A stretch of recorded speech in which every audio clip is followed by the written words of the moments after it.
name is Ataya, and welcome to She Read a Little. So today we're gonna do a little reading vlog. I'm starting a new book today, and I just want to show you my little reactions or whatever. I'm gonna start The Fort by Joan Vassar, and this is the fifth and final book in this Black series. Okay, so the first book, Black, Elbert the Uncaged Mind, Emancipating James, Anthony Unshackled, and now The Fort. And let me just say, all four books have definitely been 5 stars. In the first book, we introduced like our main character who's like spread across all the books. His name is Black, and he is like the mayor of Fort Independence. And Fort Independence is like a sanctuary, his own town situation in Canada for fugitive slaves. He himself is a fugitive slave, and Canada is a free area in the 1860s. And he basically works with Harriet Tubman, and he goes back and forth in the United States and goes along the Underground Railroad to free slaves from different plantations. And he brings them there and they live freely. He's like in charge of everything. Of course, like they do their own security. It's like closed off. That's why it's called a fort. They have like gates and stuff like that. And the women and children, they all take care of each other and they grow their own wheat and stuff like that. So it's like its own situation. And Albert, James, Anthony, and him, they're brothers. Previously, I said they were friend brothers, but no. So back then, um, children without mothers, whether they were killed or sold somewhere else, there was always like a big mama situation who took care of the children. So Albert, Black, James, and Anthony, Otis, not Anthony, Otis, they all grew up together under Big Mama. So they are brothers. And this series has opened my eyes to a lot of stuff. I've been on Google a lot reading this series. It's very eye opening, and it's also like comforting because you feel like, oh, okay, they're going through like the worst time ever. They're literally slaves, but they also have lives and they have love and they have comfort and family in each other. So I've been really enjoying this series, but it's been really, really heavy to read about. But Joan, I love her to death. I love everything she write. I love every man she write. She has done a beautiful job of telling these people's stories, and I have been hooked. Okay.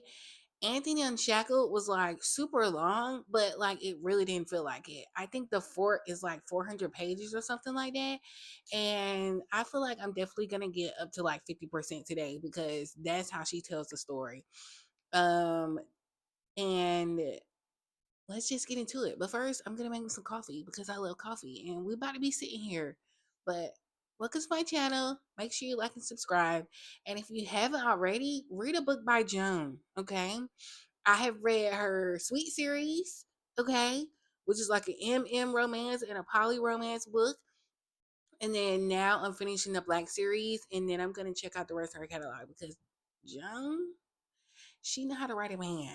Okay, everything Black says has me hooked. These men, they so charismatic, they so loving, they providers, they protecting, they a good friend and brother. Okay, they're all around good people.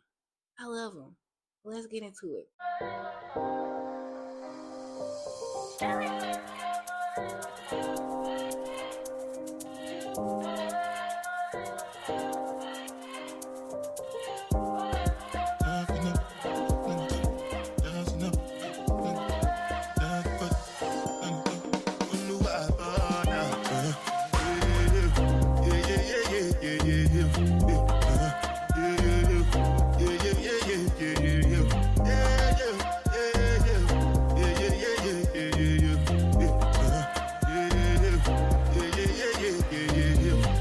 This one I got you with the jabata. Me, I know get time, I did that bata. That cover my face, calling me that bata. Biggie man, we don't be where I bata. What's it go? You are go. All depend. They catch it. Ride the foot. On your feet. Die for nothing. So I'm about 13% into The Fort now. And I just want to say this about Joan. This is basically, it's not basically, it's historical fiction.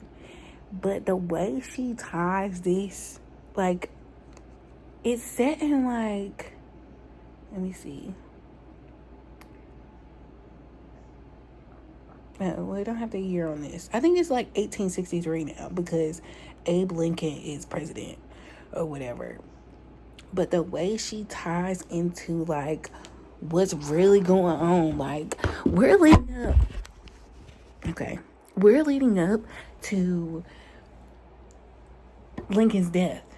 Okay, and the way all this like stuff is happening behind the scenes, like I feel like I'm there, like Black met him or whatever, and he didn't want to meet Lincoln and Anthony Unshackled. He didn't. He was kind of hesitant about meeting him at first because he was like, he don't really want to free the slaves. It's all for political gain or whatever.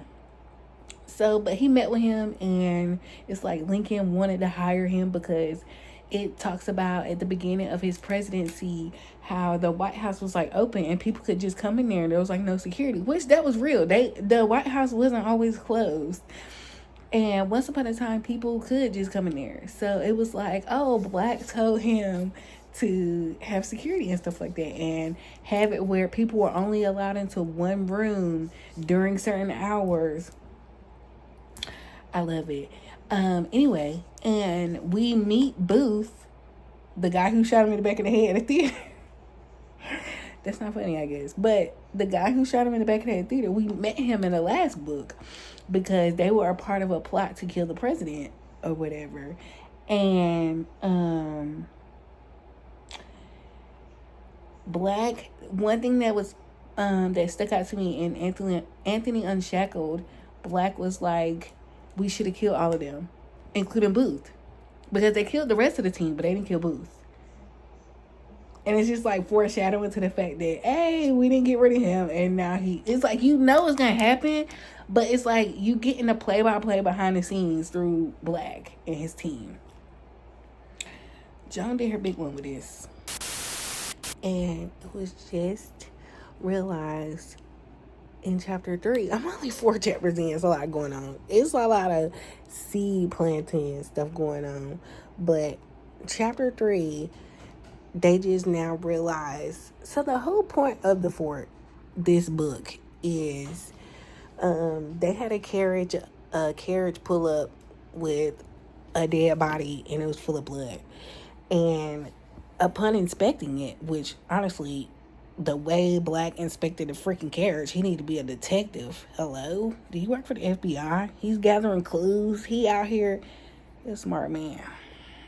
Anyway, they figured out that it's their carriage that was purchased from a guy in town on a store that they do business with. He went to go question the man. The man was like, boo-hoo crying because, yeah, bro, they tried to kill me. And they killed that lady. They killed her man. And they was looking for you. And I told them what I knew about you. Then the dudes who beat him up and killed the lady, they flipped to his point of view for chapter 3. And it turns out he worked for the Confederate president, Jefferson Davis. Jefferson Davis is plotting to kill Abe Lincoln by using Booth. It's historical fiction, but to be continued.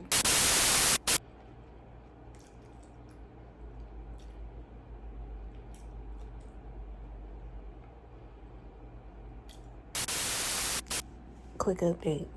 I'm 33% in, and if one of these brothers die, I'm gonna lose my mind, okay? I can't take it. I really can't take it. But it's going good so far, okay? So it's about midnight right now, and well, 12:13 to be exact. And I'm like 54% in, and I'm about to go to bed now. So it has been a lot going on. I'm gonna keep this spoiler free, and I'm just gonna end this vlog for today. But I hope you enjoyed, and I probably end up doing review once I'm completely done because, like I said, this is the last book in this series. So once I'm fully wrapped up, I'll give my whole review on the series. But hope you enjoyed. Don't forget to like and subscribe.